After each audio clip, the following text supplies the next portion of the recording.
Spray ব্যবহার করে যেই পরিবার থেকে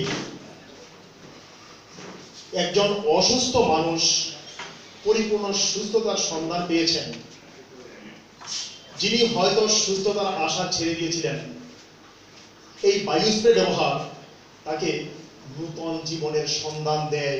ওই পরিবারটির কাছে বায়ু স্প্রের অবস্থানটি কেমন হতে পারে? ওই পরিবারের কাছে বায়ু স্প্রে এবং নিউট্রি গ্রুপের অবস্থানটি কেমন হতে পারে? খুবই গুরুত্বপূর্ণ। অসুস্থতা না আসা পর্যন্ত আমরা সুস্থতাকে মর্যাদা করি না। এটাই হচ্ছে আমাদের মূল সমস্যা।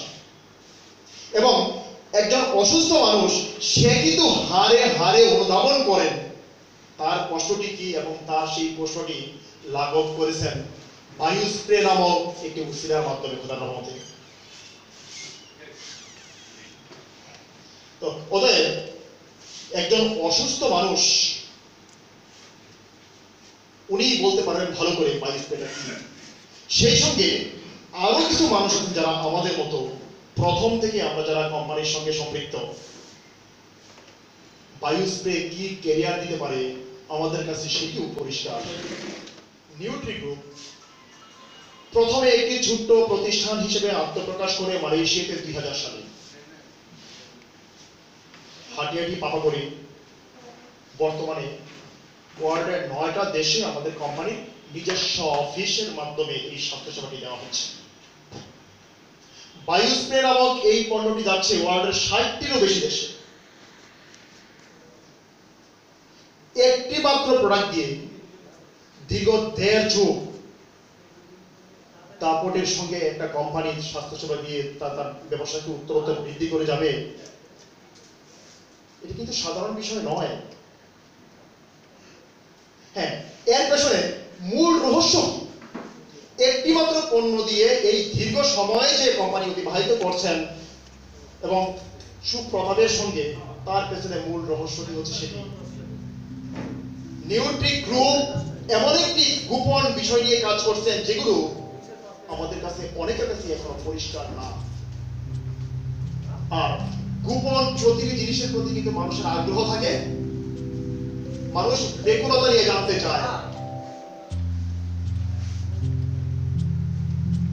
বায়ু স্প্রে আমাদের যে হরমোনাল সায়েন্স নিয়ে কাজ করছে বাংলাদেশে, আর দ্বিতীয় কোনো কোম্পানি এখনো এটি নিয়ে কাজ শুরু করেনি, কিন্তু আমাদের কোম্পানি শুরু করেছে আজ থেকে 7 বছর আগে। অতএব এখানে কি আমরা গোপন কিছু রহস্য উন্মোচন হলো না আমাদের? ঠিক এমনই কিছু রহস্য নিয়ে আমাদের কোম্পানি কাজ করতে বলে উত্তরোত্তর কোম্পানির এই সমৃদ্ধি। আমাদের যে প্রোগ্রামগুলো হয় সেখানে আমরা কিন্তু কাউকে কোনো প্রোডাক্ট অফার করি না। আমরা কি প্রোডাক্ট অফার করি? আমরা কি দিচ্ছি? আমরা দিচ্ছি ইনফরমেশন। এই যুগটাই কিন্তু তথ্য প্রযুক্তির যুগ। যার হাতে যত বেশি তথ্য থাকবে, তথ্যের দিক দিয়ে যারা যত বেশি সমৃদ্ধ, সে কিন্তু তত বেশি সমৃদ্ধশালী। আর বায়ু স্প্রে আমাদেরকে প্রতিনিয়ত এমন অনেক অজানা তথ্য আমাদের সামনে উপস্থাপন করছেন। আর এটি হচ্ছে আমাদের কোম্পানির ম্যাজিক। সমস্ত ব্যবস্থাপত্র হাতের সামনে থাকার পরেও মানুষ কিন্তু এক সময় মারা যেত বিভিন্ন সাধারণ রোগে, যেমন কলেরা। এখানে যারা মুরব্বী আছেন আপনারা ভালো বলতে পারবেন, কলেরা কি একসময় মহামারী ছিল না? তখন কলেরা ছিল মহামারী। আর এখন কলেরা ডাক্তার কিন্তু এখন প্রতিটা গৃহিণী, রাইট?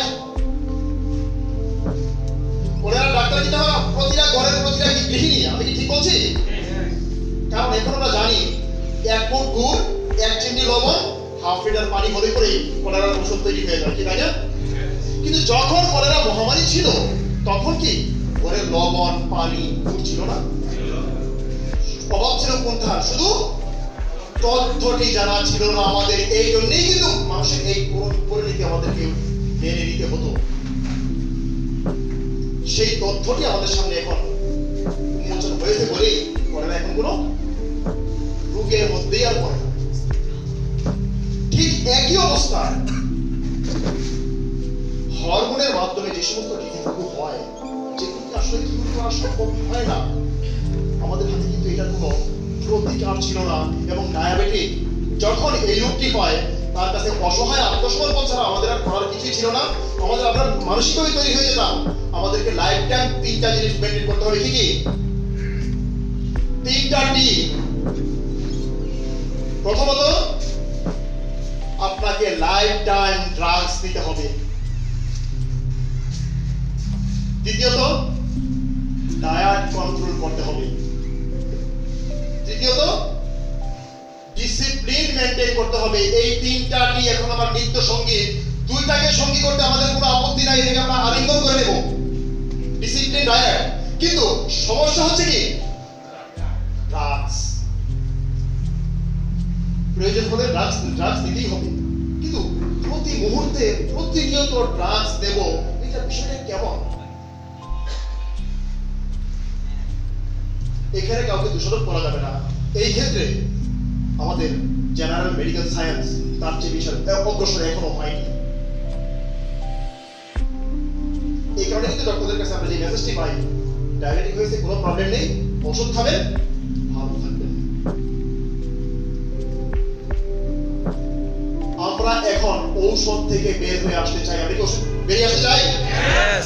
যদি বেরিয়ে আসতে চাই, আপনাকে ডায়েট কন্ট্রোল করতে হবে, ডিসিপ্লিন মানতে হবে, সেই সঙ্গে ন্যাচারাল পদ্ধতি যদি আপনি অনুসরণ করেন, আপনি কিন্তু সম্পূর্ণ সুস্থ স্বাভাবিক অবস্থায় জীবনযাপন করতে পারেন। আর এর জন্য সবচেয়ে বড় সাহায্য করতে পারে আমাদের বায়ু স্প্রে।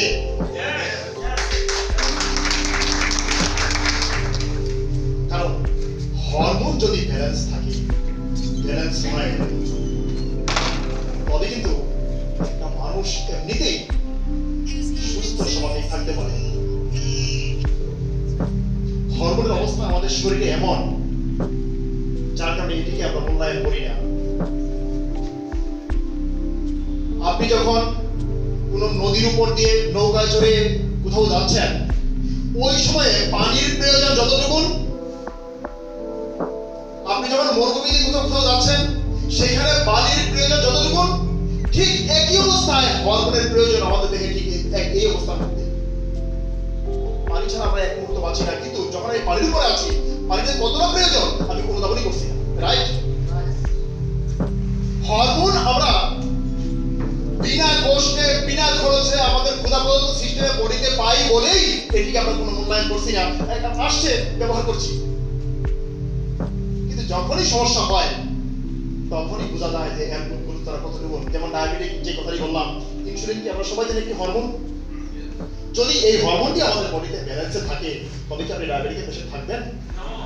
থাকবো না।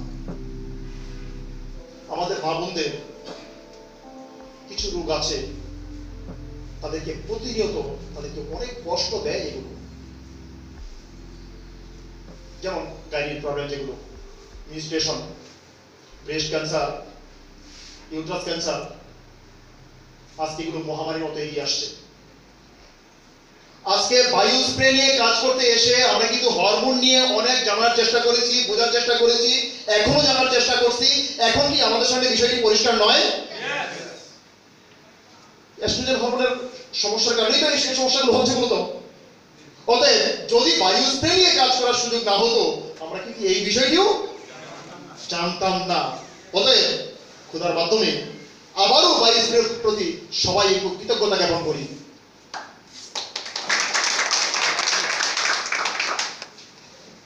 বায়ু স্প্রে আমাদের সমাজে আসছে একটি চরম আশীর্বাদ স্বরূপ। আমাদের যে টেস্টিমনি বইগুলো বের হয়েছে, এগুলো কি আমরা পড়েছি? আমরা পড়েছি কারা? আপনি দেখুন, ওয়াও, সবাই পড়েছি। আসলে যত রোগী সুস্থ হচ্ছে, তার 7% এখানে দেওয়া সম্ভব হয়নি, 7%। আর প্রথম থেকে যে সমস্ত রোগীগুলো সুস্থ হয়েছিলেন, মজার বিষয় হচ্ছে সেগুলো সম্পর্কে আমরা অনেকের তথ্য কালেকশন করিনি।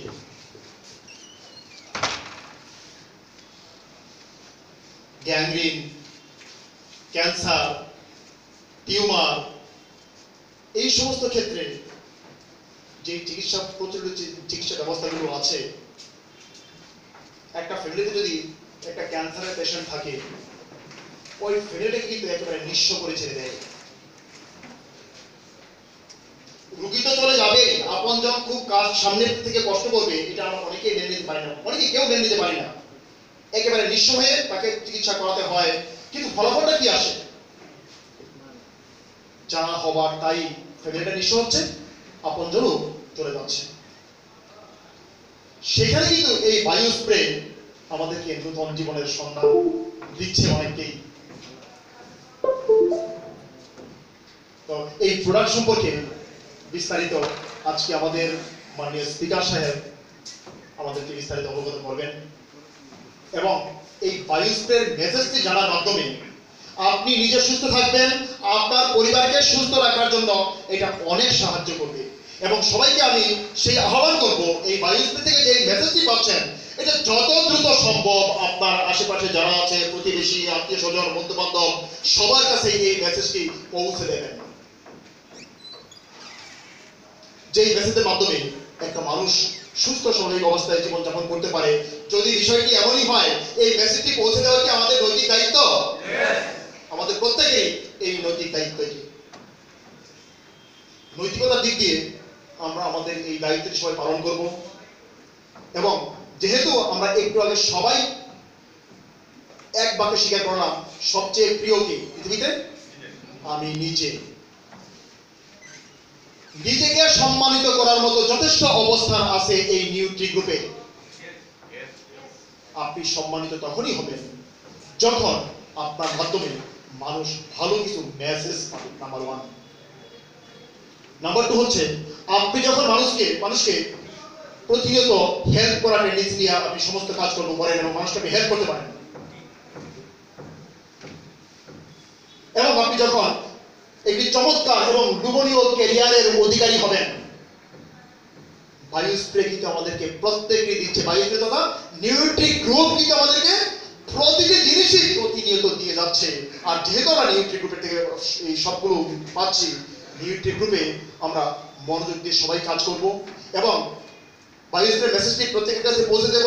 সমাজ থেকে বিভিন্ন দুরারোগ্য ব্যাধিগুলোকে নিয়ন্ত্রণ করার ক্ষেত্রে আমরা প্রত্যেকে যার যার অবস্থা থেকে একটা চমৎকার ভূমিকা রাখবো, এই আশা ব্যক্ত করে আমি এখানেই বিদায় নিচ্ছি। সবাই ভালো থাকেন, সুস্থ থাকেন। Thanks for watching video, and for more videos please subscribe our channel.